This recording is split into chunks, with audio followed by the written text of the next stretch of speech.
What's up, guys? Welcome back to Pro Sports Room. You are tuning in to another edition of 2 Minute Drill.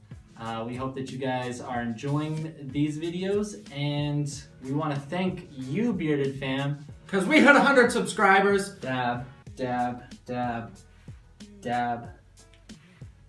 Dab of ranch on salad. So, anyways, we want to thank you guys. We hope that we continue to hit our milestones of 200, 500, 1,000, Billion. trillion. How many people are there in the world? All of them need to be subscribed to Pro Sports Room. So we hope that you guys can share this video. Make sure that they subscribe. If you're brand new, make sure you hit that subscribe button. Yeah. We'll give you a big love. Make sure you comment that you're new. But Even if it just says I'm new, yeah, we like that. I'll say welcome. So we got a couple topics that we're gonna jump into. A couple caca. We got a couple topics that we're gonna jump into today, and let's go ahead and get started.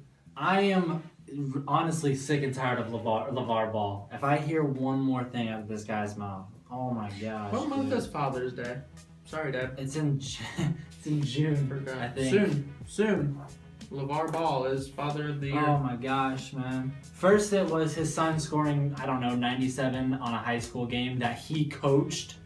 So, I mean, that's an achievement that no one cares about, especially when you cherry pick the entire game. Yeah. LaMelo is playing like Carmelo, ball hog. And then No defense. his other son, who's at UCLA, Lamar Ball, right? Lamar, I don't know what his name is. Nobody cares about that family. That guy, he is doing terrible at UCLA, not doing anything. But one thing that got me upset was him saying that when his son enters the NBA, he needs to have a $1 billion endorsement contract. Bro, there is nobody that's going to pay $1 billion for... He's a baller. No. And then, speaking of baller, LeVar Ball called out MJ, saying that he would be able to take on MJ one-on-one in his heyday. But did you hear what happened today, earlier? Yeah, Michael Jackson died. No. No. Charles Barkley came out and said, One-on-one. One-on-one, I'll school you. Yeah, and I believe it would happen because on Sports Nation today, LeVar Ball played Marcellus Wiley. Marcellus Wiley is Drained a a football straight player. 3 on him. Not just that, and I know it wasn't serious, but LeVar Ball traveled every single time He was the ball. trash. You cannot take on MJ any day. You can't take him on now. You can't take Charles Barkley on Especially when you average 2.3 points a game. now. No. Don't give him credit. 2.2. 2.2 points a game. John Ross's 40 time. What do you guys think about LeVar Ball and his family? So did you hear Mayweather's gonna knock out Conor McGregor here pretty soon? You know, mate, this is my Conor McGregor. I don't know what I'm doing. That's like Russian. I don't know. That was terrible. Anyways, Conor McGregor is going to knock out Mayweather. Your accent is as bad as his boxing skills. Mayweather was born to do this, literally. Born to do what? His daddy was a boxer. Oh, that's cool. He was trained since he was a little kid. Have you ever seen Blades of Glory? Whenever them little kids are training? Yeah. You know that little boxer? That was Floyd. Oh, yeah? So anyways, Floyd was just playing around doing what he does, and then he came out of retirement and signed a contract saying that he would fight. So now they're just waiting on Dana and Conor. So really, they're just waiting on Dana. It's not Conor's fault. No, it's not Conor, but yeah, they're Conor waiting on would Dana. fight for free. Probably would. No, he wouldn't. But so do you seriously think that Conor will win that this? Conor will win this. I don't think so. Floyd is 49-0 for a reason.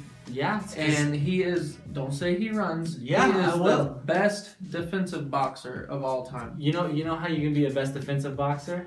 By running. By being 49-0. By running. 49-0. He's going to make it an even 50. How many knockouts does he have? I believe he has well over 20. Over the mid-20s. So 22. That's cool. So he knocked out I said who? over mid-20s. He knocked out who? His wife? No, that's terrible. You don't say that. I'm just saying. Is it true? I don't know. I don't care. It is true. But I think that McGregor would win that fight. I don't care what I anybody don't think says. he will. I think McGregor will win that fight. Floyd was bred to do this, so yeah. Mayweather's going to win this. Who do you guys think would win that fight? Free agent frenzy started around last week, but I mean, we're about a week into it, so And it's starting to get crazy. I mean, yeah. What do You you got offensive linemen getting signed as running backs. You know. Hey man, don't talk about Cheeseburger Eddie like that, all right? I just call it how I see it. I mean, you called it. Call it how I see it. I think it was a good pickup for them because he's just a backup. He's not going to be anything else than just a backup. AP's going to want more than backup money. Jamal Charles is going to want more than backup money. But the Seahawks, if he manages to get back to where he was, weight-wise, Which Green Bay's been talking about. he's going to lose. Seattle's going to lose hundreds of thousands of dollars if he loses that. That's just to lose weight, which honestly, shouldn't have to worry about that if you're playing running back. Right. You know what I mean? But he just loves Chinese food. I do too. Alshon Jeffrey going to the Eagles was a good pickup. It was a very good pickup. And I think the biggest thing that I'm just more upset with than anything is New England is just continuously buying their way to another Got Super that Bowl. cap man. money. They are doing whatever they can to buy themselves another Cap Super Bowl. money. They signed Dante Howard today. They traded for Brandon Cooks, which was the dumbest thing that New Orleans did. Well, yeah, New Orleans literally was like, well, we got a first round pick out of it. And I was like, you traded up 7 spots. You didn't get anything out of it. You can't be mad at New England for that trade though, because it was probably one of them things like, let's see if we can get away with giving them this for Cooks. And then they got news back saying, yeah, we'll do it. And they were like, It was I like was just kidding it was about like that, the but all right. It was like the Minnesota Philadelphia trade last year when Minnesota was like, hey, we want Sam Bradford, and they were like, all right, you can have him, and they were like, well, for how much? First round, all right, you can have him. So what do you guys think about free agent frenzy right now? That's Golden me. State panicking? Yeah, that's me imitating what people think Yeah. is happening to all Golden State fans right now. Serious question though. If Serious Kevin Durant question. comes back Uh-huh. and he is not the same self Right. that he was Right. before injury, Right. is it, a legit reason to freak out? No, because he'll come back perfectly fine. Answer the question. If he doesn't, Is it a time to freak legitimate? out? Is it time to freak out? Maybe it'll Okay. just be a little bit tougher than what we wanted it to be. Because But if you think about it, I was talking to somebody about this today. If you think about it, at the beginning of the season, they had to learn how to play with Kevin Durant for the first 15 games, and they were sluggish. Shaky, They were weird. So why is it that you take him out and now you have to change your entire game plan again? And Steph's not used to playing like the way that he was last year. And that's what I'm saying is they became a better team with Kevin Durant. Right. So they struggled with him in the beginning. Not struggle, but it was weird. Right. He's out once they got used to it. Now they're kind of struggling. They're sitting out, they're resting, which is fine. But they might potentially lose the number 1 seed to the Spurs. It's just the So number if one they seed. play that, home court advantage plays a big part in the NBA. It does, but it's also just the number 1. I'm not too worried about it right now. I think Kevin Durant will come back in the playoffs and he'll be perfectly fine. They literally won't start him until playoffs now. That would be smart. So they're not going to start until playoffs. The good thing about this with them resting their players is because their bench is not as good as it was last year. No. So this is going to give their bench a lot more playing time, a lot more action. That way they can be ready for the playoffs, which is fine. But, a lot of people are freaking out, and I think it might be a legit reason to freak out. I mean, I don't think it's time to freak out. I mean, do you guys think that it's time to start freaking out for the Golden State Warriors fans? Oh. It's that time of the year where all madness breaks out. It's March Madness. Where people All start college alum starts getting into basketball when they were never into basketball. Where University of Kentucky continues to talk about how they're such a predominant school and only basketball and nothing else. Where the NCAA steals money from youth.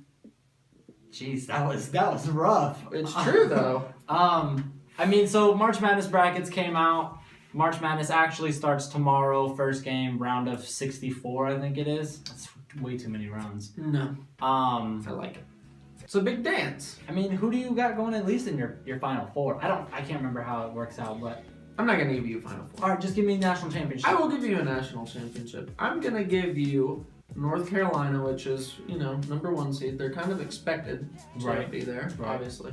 But my number 3 seed is Baylor, making it into the championship. Wow, are you going solely based off of NFL teams? No. Because I feel like North Carolina, you're a big Mitch Trubisky fan. No, I'm Baylor. not. No. You look like the biggest Mitch Trubisky fan. You look like you want Mitch Trubisky to be the new LA Rams quarterback. Mitch Trubisky. I'm gonna go with the team that's beaten North Carolina multiple times this year, going with Duke. And I'm gonna go Louisville. I'm gonna go Duke and Louisville. Duke and Louisville. Yeah. Rick Pitino versus Coach K. Yeah. Who's gonna win that Pitino battle? and Coach K. I got Louisville winning it. All Louisville. over. What's your final score? 76-78. It's a close game-winning shot. By Grayson Allen. He's gonna push somebody and shoot it. No, Duke loses. He's going for the game-winning shot. Grayson Allen's gonna get pushed for a change. Yeah. Who do you guys have going in your top 4, Final Four, and who's you guys got winning? Who's you guys got winning? Who's a good boy? Who's a good boy? Subscribers, a bunch of good boys. You're so good. Thank you, buddies. You're such a good boy. And if you unsubscribe, that's a bad boy. I'm gonna put your nose in it. That way you know not to do that again, okay? So be a good boy. Subscribe, okay? Look for it on Facebook. Be a good boy, okay? That's it? Got anything to add? Is that not good enough? No. We want to thank you guys for tuning in. Tune back in next Thursday. Good boy tuning in. Good boy. And girl. Good girl. And Come on. we're gonna go ahead and close out before the SPCA comes and takes my dog trainer away. Too late. Bye guys. Dog training is a sport. Blah!